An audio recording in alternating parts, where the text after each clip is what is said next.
आज के वीडियो में हर्षे व चेज का प्रयोग बहुत ही आसान विधि से चित्रों के माध्यम से आपको समझाएंगे और चित्र के माध्यम से समझाने के बाद में आपको नोट्स भी लिखवाएंगे कि क्या क्या लिखें, कैसे लिखें तो अच्छे नंबर आए। तो देखिए, जो हर्षे व चेज का प्रयोग था, इस पर कई तरीके से प्रश्न पूछा जाता है। पहले मैं प्रश्न पढ़ देता हूं और इसके बाद में फिर इन चित्रों के माध्यम से, इन सभी चित्रों के माध्यम से आपको डिटेल से हर्षे व चेज का प्रयोग समझाएंगे। तो चलिए सबसे पहले इस क्वेश्चन को देख लेते हैं कि ये क्वेश्चन कैसे परीक्षा में पूछा जाता है। तो देखिए, क्वेश्चन आता है, डीएनए आनुवांशिक पदार्थ है, इसे सिद्ध करने के लिए हर्षे व चेज के द्वारा किए गए प्रयोगों का वर्णन कीजिए। अथवा पूछा जाता है कि डीएनए आनुवांशिक पदार्थ है, इसे सिद्ध करने हेतु अपने प्रयोग के साथ हर्षे व चेज ने डीएनए व प्रोटीन के बीच कैसे अंतर स्थापित किया। या फिर प्रश्न पूछा जाता है कि डीएनए आनुवांशिक पदार्थ है, प्रयोग द्वारा पुष्टि कीजिए। देखिए, क्वेश्चन बहुत ही इंपॉर्टेंट है। 2019 में पूछा गया, 2020 में पूछा गया, 22 में आया, 23 में आया, 24 में आया। देखिए 22, 23, 24 लगातार आया, 25 में फिर इंपॉर्टेंट है, आ सकता है, बहुत ही ज्यादा इंपॉर्टेंट है, वेरी मोस्ट इंपॉर्टेंट है बोर्ड परीक्षा के लिए। तो चलिए इसके उत्तर को पहले चित्रों के माध्यम से आसान विधि से आपको समझाते हैं और इसके बाद नोट्स भी लिखवाएंगे और नोट्स से भी समझाएंगे। तो देखिए, हर्षे व चेज का प्रयोग, हर्षे एंड चेज एक्सपेरिमेंट। तो हर्षे व चेज ने सन 1952 में ई कोलाई में बैक्टीरियोफेज वायरस के अंतरण द्वारा सिद्ध किया कि डीएनए ही आनुवांशिक पदार्थ है। तो कहने का मतलब यह है कि हर्षे और चेज ने इसमें तो एक तो ई कोलाई बैक्टीरिया का प्रयोग किया था, ई कोलाई बैक्टीरिया का प्रयोग किया, चाहे आप बैक्टीरिया को जीवाणु भी कह सकते हो, तो ई कोलाई बैक्टीरिया का प्रयोग किया। दूसरा बैक्टीरियोफेज का प्रयोग किया, बैक्टीरियोफेज का प्रयोग किया था, जिसे जीवाणु भोजी, जिसे हिंदी में जीवाणु भोजी कहा जाता है। बैक्टीरियोफेज को जीवाणु भोजी कहा जाता है। और तीसरा, इन्होंने रेडियो एक्टिव सल्फर और रेडियो एक्टिव फास्फोरस तत्वों का भी प्रयोग किया था, तत्वों का प्रयोग किया। और तत्वों में कौन कौन से थे? Radio active sulphur and radio active phosphorus का प्रयोग किया था। तो इन तीन चीजों के माध्यम से हर्षे और चेज ने यह सिद्ध किया कि डीएनए ही आनुवांशिक पदार्थ है। तो देखिए, यहीं पर पहले एक चीज समझ लीजिए कि जो ई कोलाई बैक्टीरिया होता है, फॉर एग्जांपल ये ई कोलाई बैक्टीरिया है, दूसरे पेज पर। तो देखिए, जैसे ई कोलाई बैक्टीरिया मैंने बताया, मान लेते हैं कि ये ई कोलाई बैक्टीरिया है। ये क्या है? ई कोलाई बैक्टीरिया है। और इस बैक्टीरिया पर बैक्टीरियोफेज वायरस, देखिए बैक्टीरियोफेज के बारे में थोड़ी सी जानकारी आपको जल्दी से बता देते हैं। जो बैक्टीरियोफेज होता है, ये इस तरह से कुछ होता है और इस बैक्टीरियोफेज में ये ऊपर हेड वाला भाग होता है और ये जो हेड है इसे आवरण या खोल भी कहा जाता है, आवरण या खोल भी कहते हैं। और ये प्रोटीन का बना होता है, ये जितना भी है हेड वाला भाग, ये क्या है? ये प्रोटीन का बना होता है, यानी इसका आवरण जो होता है ये प्रोटीन का बना होता है। और इसके अंदर ये डीएनए मटेरियल होता है। आनुवांशिक पदार्थ क्या होता है? इसमें डीएनए पाया जाता है और ऊपर खोल क्या है? प्रोटीन का खोल होता है। तो जो बैक्टीरियोफेज होता है, ये बैक्टीरियल सेल पर आक्रमण करते हैं। ये इस तरह से मान लीजिए इस पर आते हैं और अपने हुक को यहाँ पिन कर देते हैं और इसके बाद अपना जो डीएनए होता है इनका, उस डीएनए को बैक्टीरियल कोशिका में डाल देते हैं।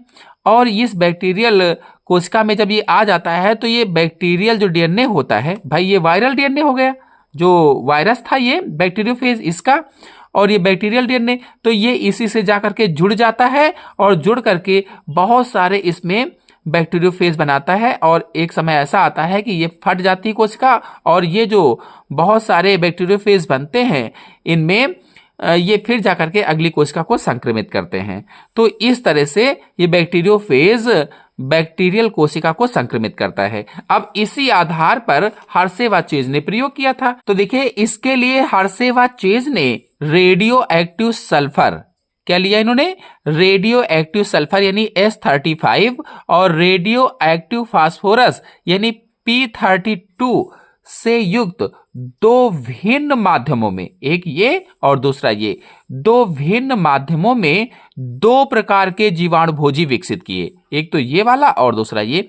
दो प्रकार के जीवाणुभोजी कहो चाहे बैक्टीरियोफेज कहो, क्योंकि बैक्टीरियोफेज को हिंदी में जीवाणुभोजी कहा जाता है। अब देखिए, मान लेते हैं कि एक रेडियो एक्टिव सल्फर वाला माध्यम था और दूसरा रेडियो एक्टिव फास्फोरस वाला माध्यम था, यानी S35 और P32 वाला माध्यम था। यानी कहने का मतलब यह है कि रेडियो एक्टिव सल्फर से इस बैक्टीरियोफेज को संवर्धित किया और इधर रेडियो एक्टिव फास्फोरस से इस बैक्टीरियोफेज को संवर्धित किया।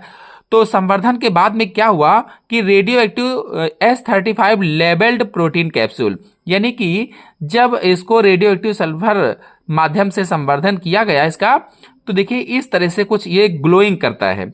ये जो बैक्टीरियोफेज था, इसका जो प्रोटीन का खोल था, ये इस तरह से ग्लो करने लगता है। यानी रेडियो एक्टिव सल्फर माध्यम वाला जो बैक्टीरियोफेज था, अब इस बैक्टीरियोफेज में ये जो ऊपर का आवरण है, ये आवरण कैसा है? रेडियो एक्टिव प्रोटीन आवरण हो गया है। प्रोटीन आवरण, रेडियो एक्टिव प्रोटीन आवरण हो गया है। इसमें रेडियो एक्टिव पदार्थ आ गया है और ये सामान्य डीएनए है। ये कैसा है? सामान्य आनुवांशिक पदार्थ है या सामान्य डीएनए होता है। कहने का मतलब ये है कि इस बैक्टीरियोफेज के प्रोटीन आवरण में, ये जो प्रोटीन का आवरण है, इस बैक्टीरियोफेज के प्रोटीन आवरण में रेडियो एक्टिविटी विकसित हो गई है। रेडियो एक्टिविटी विकसित हो गई है क्योंकि जो सल्फर होता है वो प्रोटीन की संरचना में पाया जाता है और प्रोटीन का आवरण इसका था, इसलिए इसमें रेडियो एक्टिविटी विकसित हो गई है। और इधर देखते हैं दूसरे वाले में, इधर रेडियो एक्टिव फास्फोरस माध्यम है। तो रेडियो एक्टिव फास्फोरस माध्यम से जो विषाणु बना है, जो वायरस बना है, इस वायरस में देखिए ये जो प्रोटीन का खोल है, ये प्रोटीन का खोल सामान्य है, सामान्य प्रोटीन खोल है। सामान्य प्रोटीन खोल कहो चाहे आवरण कहो। और जो इसका डीएनए है, ये डीएनए रेडियोधर्मी हो गया है, यानी रेडियो एक्टिव हो गया है, रेडियो एक्टिव युक्त डीएनए हो गया है। तो इसका डीएनए ग्लोइंग कर रहा है यहां पर। क्यों? क्योंकि देखिए जो बैक्टीरियोफेज ये वाला है, इस बैक्टीरियोफेज के डीएनए में रेडियो एक्टिविटी विकसित हो गई है। क्योंकि इसको रेडियो एक्टिव फास्फोरस माध्यम में रखा गया था, तो इसमें रेडियो एक्टिविटी विकसित हो गई है। ऐसा क्यों हुआ? क्योंकि फास्फोरस डीएनए की संरचना में होता है, जिससे डीएनए में फास्फोरस आकर के विकसित हो गया है, यानी ग्लोइंग कर रही है। तो इस तरह से ये हो गया है। इस प्रकार से इन दो तत्वों से, सल्फर, रेडियो एक्टिव सल्फर और रेडियो एक्टिव फास्फोरस से, ये दो बैक्टीरियोफेज बनाए गए हैं या दो वायरस बनाए गए। भाई बैक्टीरियोफेज क्या है? वायरस है। इन दो वायरसों को बनाया गया है। अब अगले चित्र पर आते हैं। अब देखिए इधर रेडियो एक्टिव सल्फर वाला विषाणु है और इधर रेडियो एक्टिव फास्फोरस वाला विषाणु है या वायरस है। तो बैक्टीरियोफेज है, चाहे आप कह सकते हैं।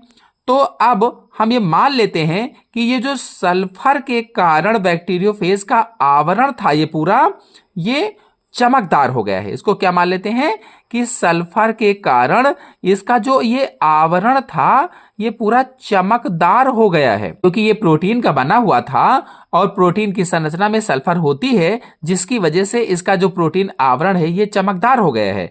और इधर ये जो रेडियो एक्टिव फास्फोरस वाला था, तो इसमें जो डीएनए है ये चमकदार हो गया है। इसमें डीएनए चमकदार हो गया है क्योंकि जो फास्फोरस होती है ये डीएनए की संरचना में पाई जाती है, इसलिए इधर मान लेते हैं कि फास्फोरस के कारण बैक्टीरियोफेज का जो डीएनए है ये चमकदार हो गया है। अब देखिए इन दोनों बैक्टीरियोफेज से जीवाणु कोशिका को फिर से संक्रमित किया जाएगा। तो थोड़ा सा और ऊपर बढ़ा देते हैं इसको हम। देखिए इन दोनों, यहां पर जो रेडियो एक्टिव सल्फर S35 वाला वायरस है और इधर जो रेडियो एक्टिव फास्फोरस P32 वाला बैक्टीरियोफेज है या वायरस है, इनसे सामान्य ई कोलाई को फिर से संक्रमित किया जाएगा। ये सामान्य इकोलाई लिए गए हैं, इनसे इसको फिर से संक्रमित किया जाएगा। तो देखिए अब इनका इन्फेक्शन फिर से करवाया गया है, संक्रमण फिर से यहाँ पर करवाया गया है। इसका इससे, रेडियो एक्टिव सल्फर वाले का इससे और रेडियो एक्टिव फास्फोरस वाले का इस बैक्टीरिया से या इकोलाई से संक्रमण करवाया गया। और संक्रमण करवाने के बाद में देखिए इसमें ब्लेंडिंग होती है। अब देखिए संक्रमण करवाने के बाद में क्या हुआ है कि अगला स्टेप है ब्लेंडिंग का, अनावरण का, यानी कि जो इसका डीएनए था ये इसकी कोशिका के अंदर चला जाता है या ई कोलाई में चला जाता है, और इधर इस विषाणु का डीएनए भी, इस वायरस का डीएनए भी इसकी कोशिका में चला जाता है। और जब चला जाता है तो अगला स्टेप होगा, अब देखिए अगले स्टेप में अपकेंद्रण या सेंट्रिफिकेशन होगा। संक्रमित करने के कुछ समय बाद में क्या हुआ है कि कुछ समय के बाद निलंबन, जो निलंबन मिला था, जो द्रव मिला था या निलंबन मिला था, उसको सेंट्रीफ्यूज में लगभग में 1000 आरपीएम पर मथा गया।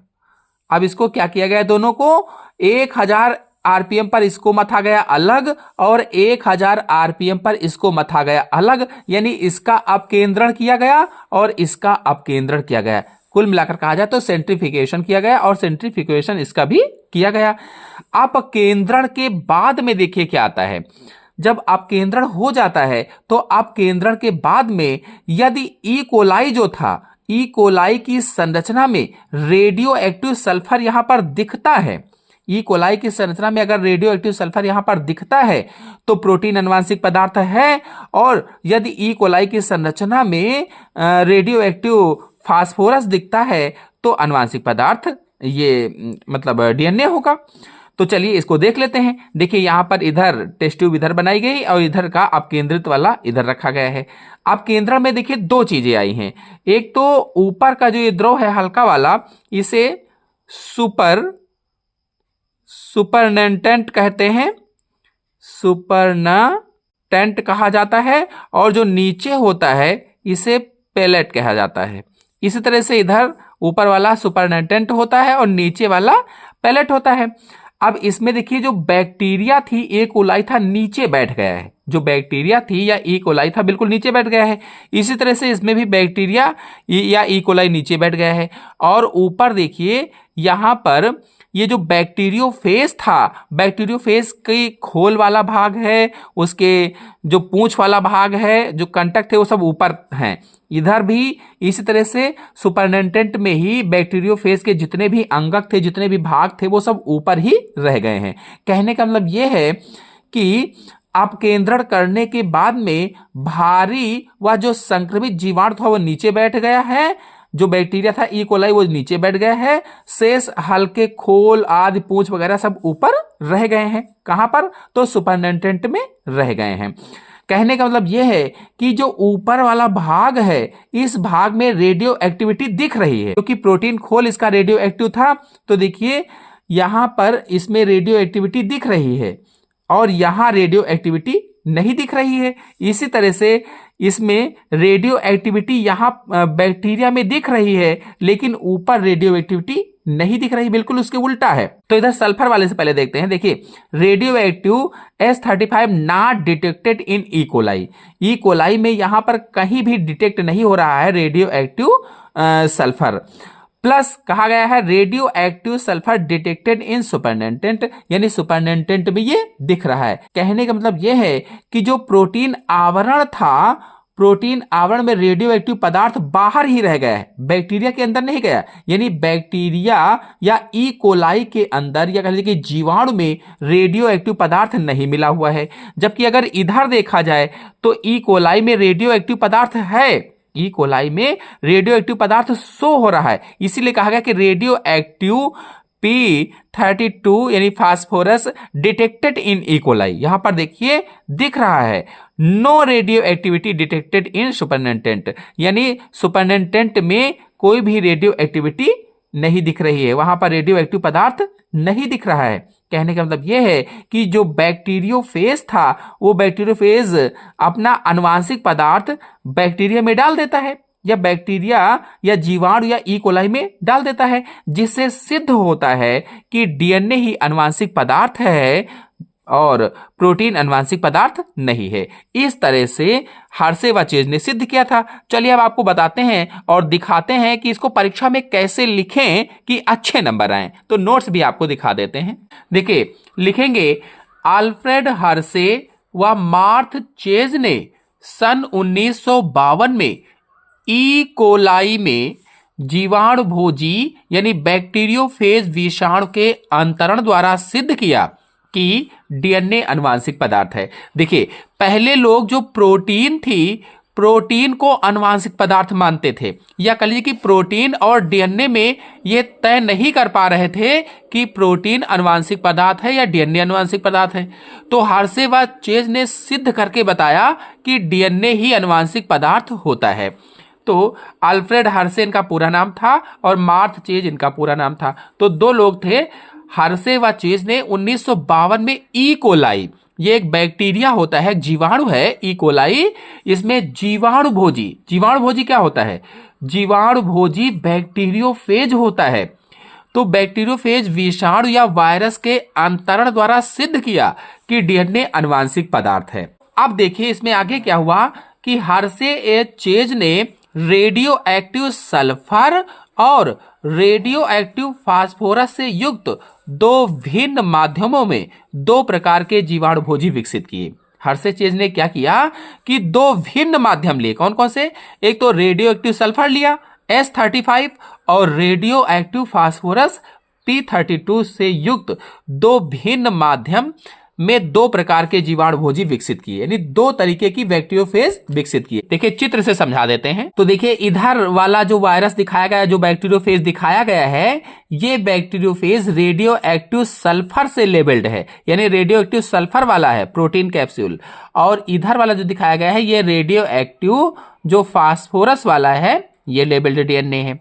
इन दोनों वायरस को देख लीजिए और इसके बाद इनसे संक्रमित करवाया गया है बैक्टीरियल सेल को। यहां देखिए इनसे बैक्टीरियल सेल को संक्रमित कराया गया है, यानी इन्फेक्शन करवाया गया है और इन्फेक्शन के बाद ये स्थिति आई है।